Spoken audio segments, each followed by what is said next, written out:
And you're welcome on my channel Har Ghar English. Today we will discuss William Wordsworth, one-liner question with answer. Understood? तो मेरे सभी प्यारे student जो कि English literature से अपनी प्रिपरेशन कर रहे हैं किसी भी कॉम्पिटिटिव एग्ज़ाम की, तो उनके लिए आज ये वीडियो बहुत ज़्यादा यूज़फुल है। विलियम वर्ड्सवर्थ एक ऐसे राइटर हैं, एक ऐसे ऑथर हैं कि जिनके क्वेश्चंस हमेशा आपको हर पेपर में देखने को मिलेंगे। आज हम इनके वन लाइनर क्वेश्चन का डिस्कशन आपके साथ करेंगे और देखिएगा जब आप वीडियो से और हमारे चैनल को छोड़कर जाएंगे तो आपको लगेगा कि वाकई आज आपने कुछ सीखा है। और मोस्ट इम्पॉर्टेंट क्वेश्चन ऐसे हैं जो आपको ज़रूर देखने को मिलेंगे अपने पेपर में। इसी उम्मीद के साथ, इसी होप के साथ आज हम आपके साथ डिस्कस करने वाले हैं विलियम वर्ड्सवर्थ की biography and his important work and one liner question with answer. Understood? और हाँ, वीडियो शुरू करने से पहले एक चीज़ और बता देते हैं हम आपको कि आप हमारे चैनल पर अगर नए हैं तो चैनल को लाइक, सब्सक्राइब, शेयर कर लीजिए। आपको इसी तरह का अच्छा कंटेंट यहाँ पर प्रोवाइड होता रहेगा। दूसरी चीज़, अगर आप चाहते हैं, आपके पास कोई टॉपिक है और आप चाहते हैं कि उसके ऊपर कोई वीडियो बनाए, तो आप ज़रूर हमें कमेंट बॉक्स में लिख कर दीजिए। हम ज़रूर उसके ऊपर टॉपिक बना करके अपलोड करेंगे अपने चैनल पर, ताकि आपकी मदद हो सके। ओके स्टूडेंट्स, चलिए one liner question answer from Wordsworth life works and literary contribution that are crisp, exam friendly and cover his biography, poetic style, important poems, complete set। हमने आपके साथ यहाँ पर डिस्कस किया है एकदम पूरा सेट, जिसमें हम कवर करने वाले हैं अपने विलियम वर्ड्सवर्थ की बायोग्राफी को, उनके पोएटिक स्टाइल को, उनके इंपॉर्टेंट पोएम्स को। अंडरस्टूड? चलिए let's start now. The prelude, Tintin away, I wander lonely as a cloud, The World is Too Much with Us, To a Butterfly, We Are Seven, and others. The complete works of William Wordsworth. One hour question and answer. William Wordsworth. Start from the biography.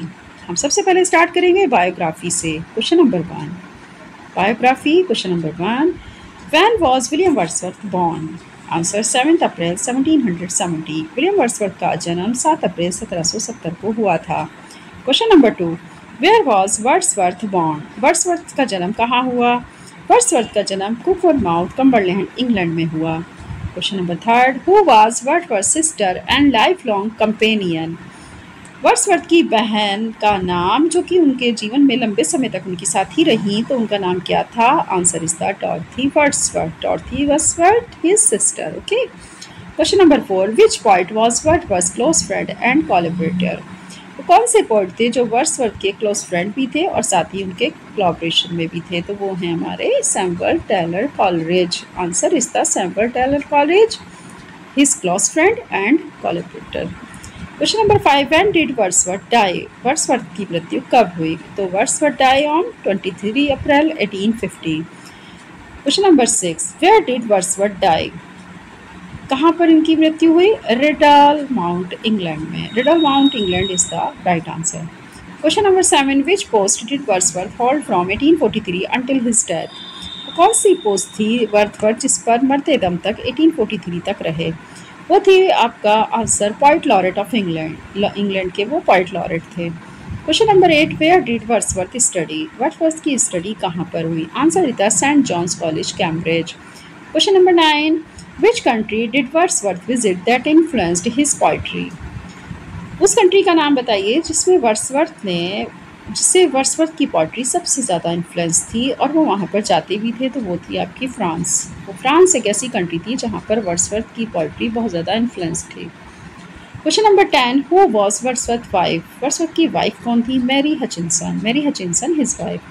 Major work सब यहाँ पर 10 question उनकी biography से थे जो कि हमेशा पूछे जाते हैं, ज़रूर फोकस करिएगा। अब हम उनके मेजर वर्क से यहाँ पर क्वेश्चन उठा रहे हैं। Question number 11, Which work did Wordsworth write with Coleridge in 1798?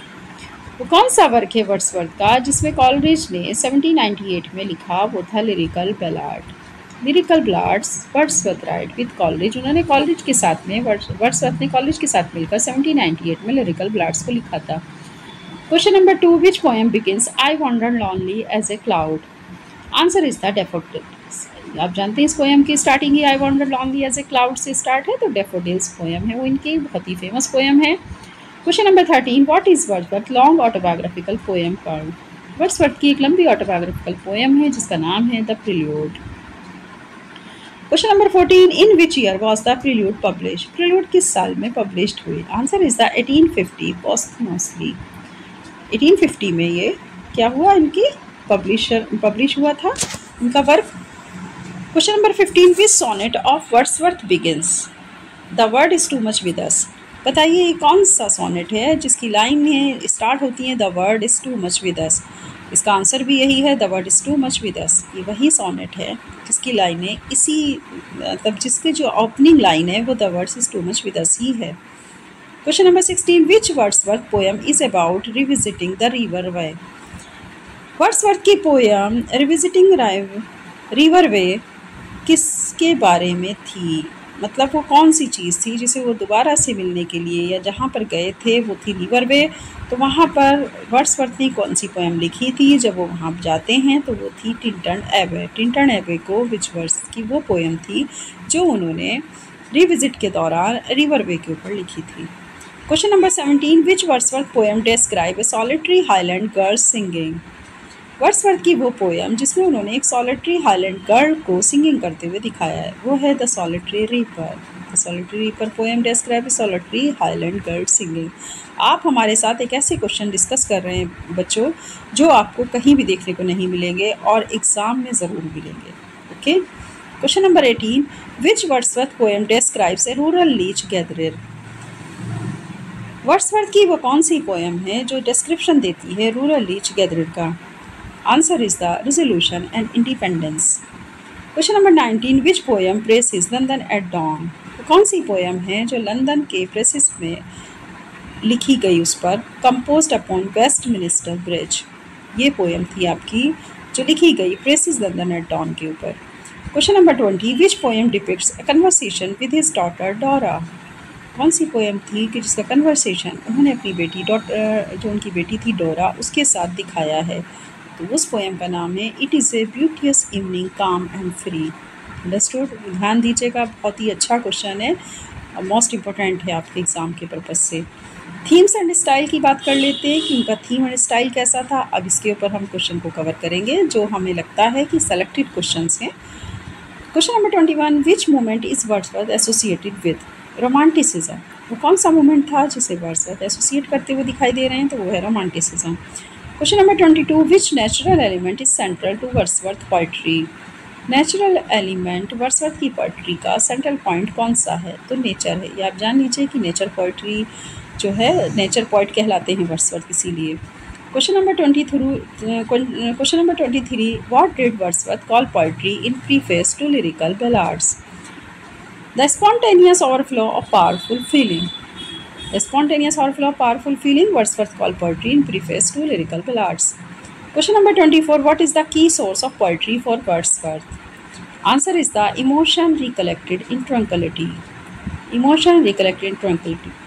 Tranquility, the key source of poetry for Wordsworth. Question number 25, which kind of language did Wordsworth advocate in poetry? Language of common man. किस तरह की language use की थी Wordsworth ने अपनी poetry में? तो उन्होंने की थी लैंग्वेज ऑफ कॉमन मैन की जो लैंग्वेज थी उस तरह का प्रकार वर्ड्सवर्थ ने अपने एडवोकेटिंग पोइट्री में चुना था। Question number 26, Wordsworth believe poetry should deal with what type of situation? Wordsworth का ऐसा विश्वास था कि पोइट्री हमेशा डील करती है कि परिस्थितियाँ क्या हैं या किस प्रकार की हैं। Answer is the incidents from common life. तो वर्ड्सवर्थ का ऐसा विश्वास था अपनी पोइट्री के बारे में कि परिस्थितियों को हमेशा इस तरह से डील होना चाहिए कि जिसमें इंसिडेंट कॉमन लाइफ से मिलते हों। Question number 27, which concept did Wordsworth often link with childhood? कौन सा कॉन्सेप्ट था वर्ड्सवर्थ के पास जिसका लिंक वो अपने चाइल्डहुड के साथ जोड़ते हैं? तो वो पोएम थी intimations of immortality. Understood? Answer is the intimation of immortality. Question number 28, how did Wordsworth view nature? Wordsworth का नेचर के बारे में कैसा व्यू है? As a teacher and a moral guide. मैंने अभी आपसे कहा था ना पहले कि वर्ड्सवर्थ को नेचर पोएट भी कहा जाता है, तो वो नेचर को मानते थे as a teacher and a moral guide. Question number 29, which poetic form did Wordsworth use frequently? वो कौन सा उनका पोएटिक फॉर्म है जिसे वर्ड्सवर्थ ने बार बार यूज़ किया? वो है the sonnet. The sonnet poetic form did Wordsworth use frequently. Question number 30, what tone is common in Wordsworth nature poems? Answer is the meditative and reflective. Answer is the meditative and reflective. Tone is common in Wordsworth nature poem. Wordsworth की nature poem में उन्होंने जिस common tone को use किया वो था meditative and reflective. Important facts से question लिए गए हैं, वो देख लेते हैं। Question number 31, which year marks the publication of lyrical ballads. वो कौन सा ईयर है जिसमें लिरिकल बैलाड्स को पब्लिश किया गया? 1798। Question number 32, who wrote the preface to lyrical ballads. Preface और लिरिकल बैलाड्स को किसने लिखा? विलियम वर्ड्सवर्थ ने। Answer is the William Wordsworth. Question number 33, which edition of lyrical ballads included the famous preface. कौन सा addition है lyrical बैलाड्स में जिसमें फेमस प्रीफेस को इंक्लूड किया गया? तो वो कौन सा एडिशन था? तो पूछा जा रहा है आपसे which edition? 1800 edition. Question number 34, what is Wordsworth best known odd.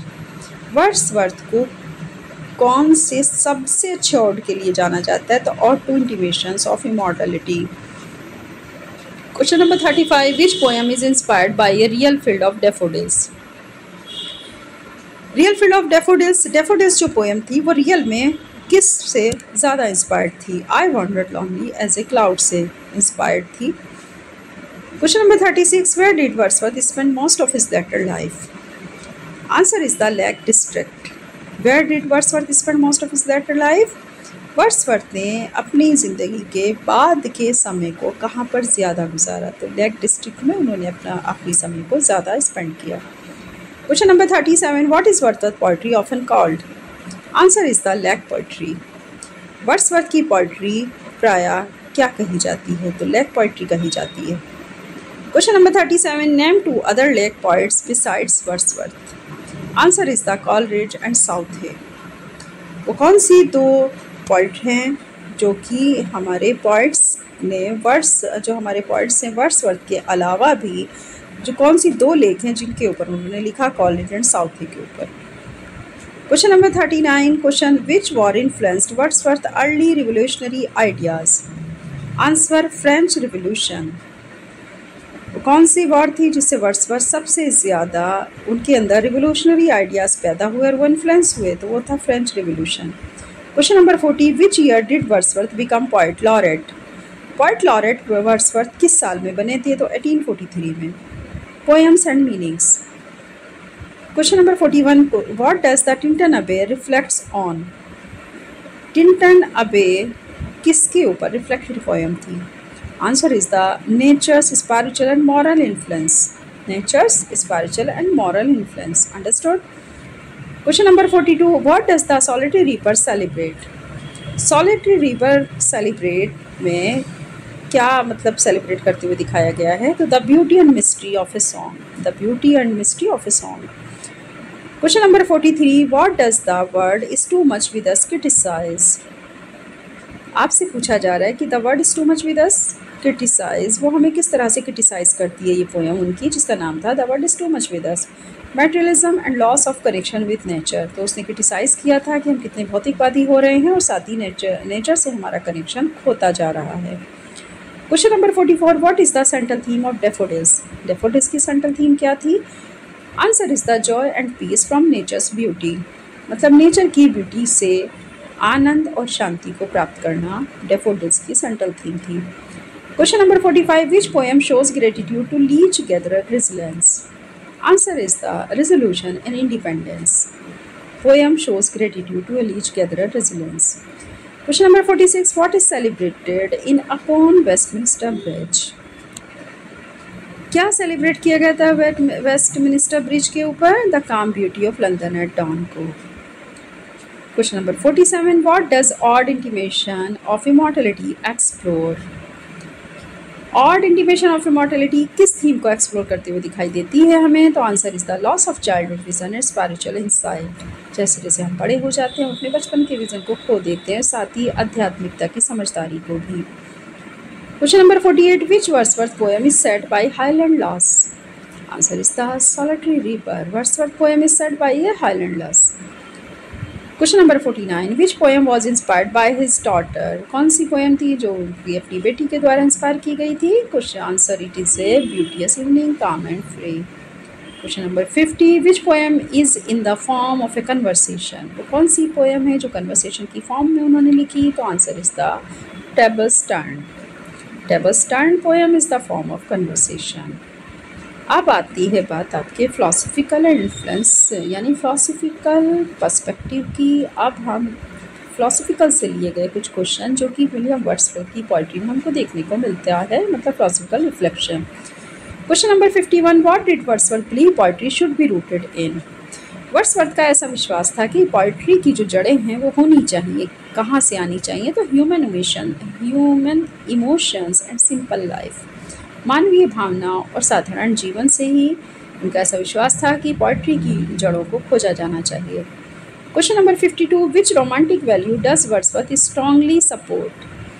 कौन सी रोमांटिक वैल्यूज़ को वर्ड्सवर्थ स्ट्रांगली सपोर्ट करते हुए दिखाई देते हैं? तो answer is the individual experience, यानी अपने खुद के व्यक्तिगत अनुभव से। Question number 53, which philosopher influenced Wordsworth ideas on nature. कौन से फिलोसफर थे जो वर्ड्सवर्थ के इन नेचर के आइडियाज़ से बहुत ही ज़्यादा इन्फ्लुएंस्ड रहे? तो वो थे आंसर ए रूसो। रूसो का नाम आपने सुना ही होगा। रूसो बहुत अच्छे फिलोसफर हुए हैं जो वर्ड्सवर्थ के आइडियाज़ ऑफ नेचर से बहुत ज़्यादा इन्फ्लुएंस थे। Question number 54, what is Wordsworth contribution to romanticism. Wordsworth का रोमांटिसिज्म में कॉन्ट्रीब्यूशन क्या रहा? Answer is the shift from classical forms to personal emotion. Question number 55, Wordsworth poetry often blends nature with what. Wordsworth की poetry किस तरह से nature को क्या है और किस प्रकार से बांध के रखती है? तो वो है आपकी memory.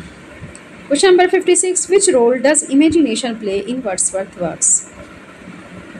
Answer is the it depends and transforms perception of nature. It depends and transforms perception of nature.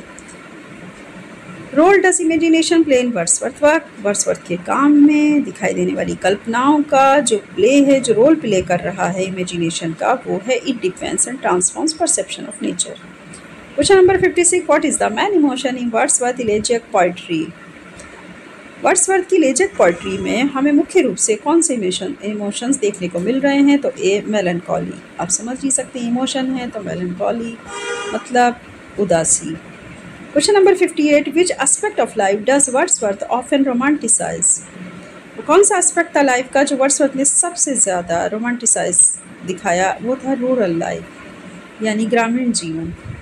59 question, what kind of Joy is central in Wordsworth poetry. किस तरह का जॉय फील करते हैं या किस तरह की जॉय को सेंट्रल थीम बनाया वर्ड्सवर्थ ने अपनी पोइट्री में? Answer is the tranquil Joy.